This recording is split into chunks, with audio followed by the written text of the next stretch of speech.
Indonesia baru saja menandatangani kontrak pembelian 42 unit jet tempur Rafale dari Prancis.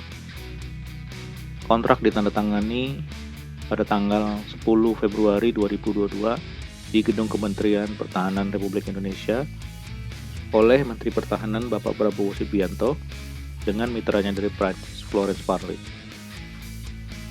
Namun, Amerika sepertinya tidak kehilangan momentum pengadaan alutsista untuk Indonesia ini. Terbukti beberapa jam setelah kontrak ditandatangani, Washington mengeluarkan dokumen melalui Defense Security Cooperation Agency yang menyetujui minat Indonesia untuk membeli 36 unit varian dari F-15 Eagle. Ini adalah momen yang menarik untuk diamati, mengingat Prancis pernah disalib di tikungan oleh Amerika ketika penjualan kapal selamnya ke Australia dibatalkan oleh Australia dan Australia mengganti pilihannya dengan kapal selam nuklir buatan Amerika. Sebuah situasi yang mana saat itu sempat menimbulkan ketegangan antara Prancis dan Amerika. Dan melihat dokumen ini keluar beberapa jam setelah kontrak pembelian jet tempur Rafale Prancis oleh Indonesia, kejadian seperti kapal selam Australia mungkin bisa kejadian lagi. Karena kita semua tahu pembelian persenjataan bernilai ratusan triliun tidak pernah sederhana. Banyak kepentingan bermain di situ. Dan Amerika punya interest yang sangat besar di Asia Pasifik. Dan Indonesia sudah pernah mengoperasikan alutsista buatan negeri Paman Sam. Ada kartu-kartu yang bisa dimainkan oleh Amerika di Indonesia. Sangat menarik untuk melihat kelanjutan dari kontrak ini bagaimana hasilnya.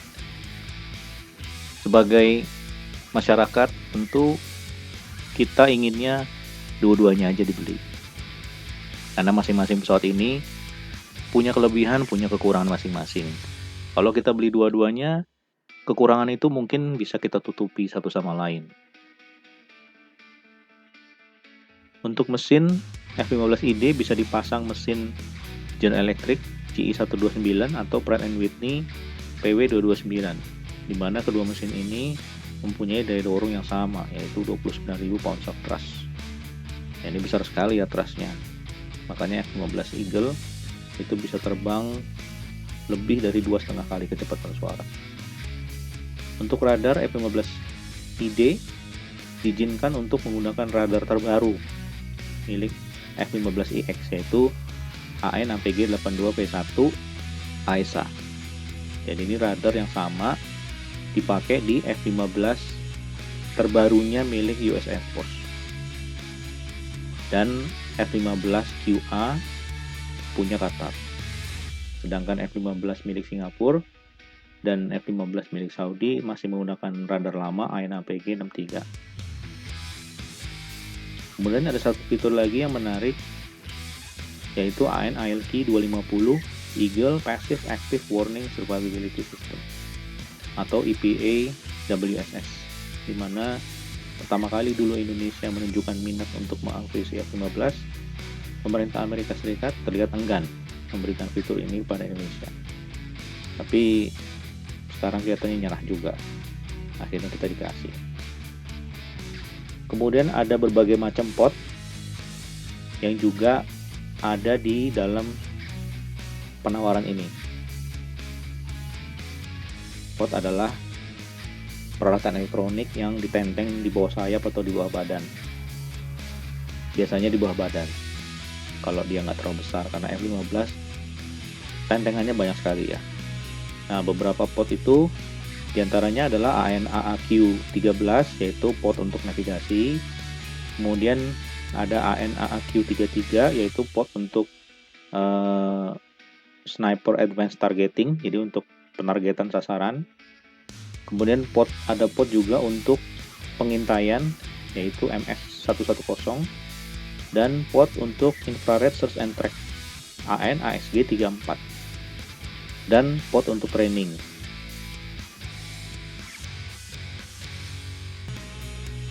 Melihat spesifikasi yang ada dalam dokumen ini, dengan berbagai macam peralatan elektronik tambahan yang tadi kita sebut namanya pod.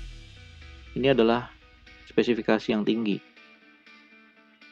Spesifikasi yang sama dengan pesawat F-15 yang dipakai oleh US Air Force. Dulu spesifikasi seperti ini untuk negara-negara yang bukan sekutu ini direm-rem. Susah sekali dapatnya. Sekarang sepertinya remnya blok.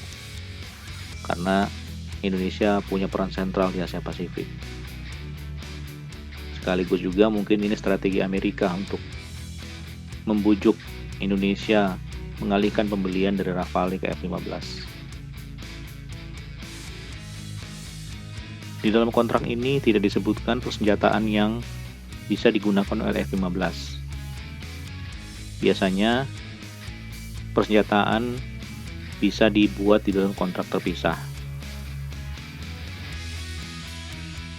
Di dalam dokumen ini disebutkan juga bahwa penjualan ini adalah bentuk komitmen pemerintah Amerika Serikat untuk mendukung mitra regional yang berada di kawasan Asia Pasifik untuk menjaga kestabilan politik dan kemajuan ekonomi. Pemerintah Amerika Serikat juga akan terus mendukung pemerintah Indonesia untuk mengembangkan dan menjaga kemampuan pertahanan diri Indonesia tetap kuat dan efektif. Jika Anda menyukai video ini, silahkan subscribe, like, dan komen ya. Sampai jumpa. Terima kasih.